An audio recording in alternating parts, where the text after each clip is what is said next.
आता बघूया दिल्लीतील जंतर मंतरवर आमरण उपोषणाला बसलेल्या कॉकरोच जनता पक्षाचे संस्थापक अभिजित दिपके यांच्या आंदोलनादरम्यान मोठा गोंधळ उडाला। एका महिलेनं त्यांच्यावर निळ्या रंगाची शाई फेकल्यानंतर काही काळ तणावाचं वातावरण निर्माण झालं।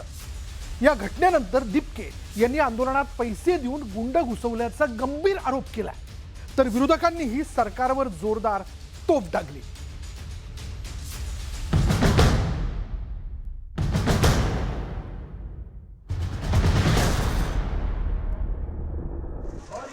मेरे ऊपर फेंकी गई है, ये हम सबकी बहादुरी का सबूत है। दिल्लीच्या जंतर मंतरवर सुरू असलेल्या अभिजित दिपके यांच्या आमरण उपोषणाच्या वेळी अचानक एका महिलेनं त्यांच्यावर निळ्या रंगाची शाई फेकली।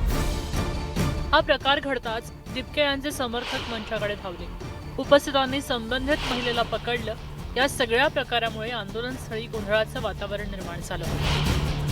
त्यावर अभिजित दिपकेंनी आंदोलनामध्ये 500 रुपये देऊन गुंड घुसवल्याचा गंभीर आरोप केला। एक्सवर त्यांनी निळा हा माझा रंग आहे, जय भीम अशी पोस्ट करत आंदोलन सुरूच राहणार आहे असं दाखवून दिलं।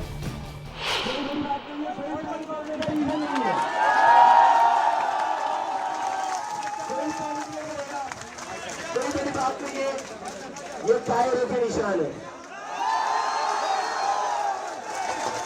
और ये जो इंक मेरे ऊपर फेंकी गई है, ये हम सबकी बहादुरी का सबूत है।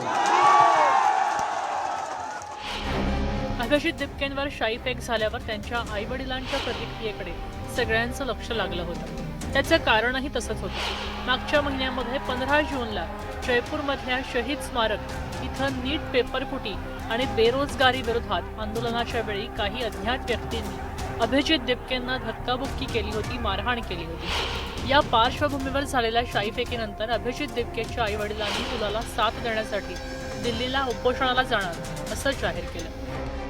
लोकशाही मार्गाने मला जे काय त्याच्या वडील म्हणून त्याला सपोर्ट करायचा आहे ते मी सपोर्ट करणार आहे।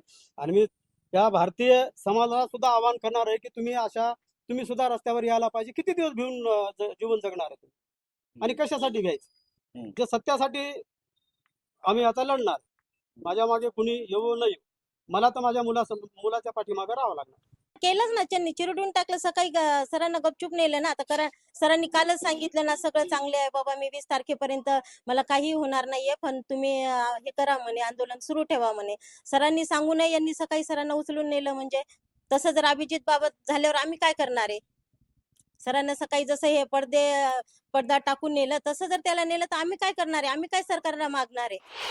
शाईफेक प्रकरणानंतर राजकीय वातावरणही तापलंय। विरोधकांनी सत्याचा आवाज दाबायचा प्रयत्न होतोय असा आरोप केलाय आणि आंदोलकांवरचे हल्ले लोकशाहीसाठी धोकादायक आहेत असंही म्हटलं। मात्र सत्ताधाऱ्यांनी हे आरोप फेटाळून लावले आणि विरोधकांवरच राजकारण केल्याचा आरोप केलाय।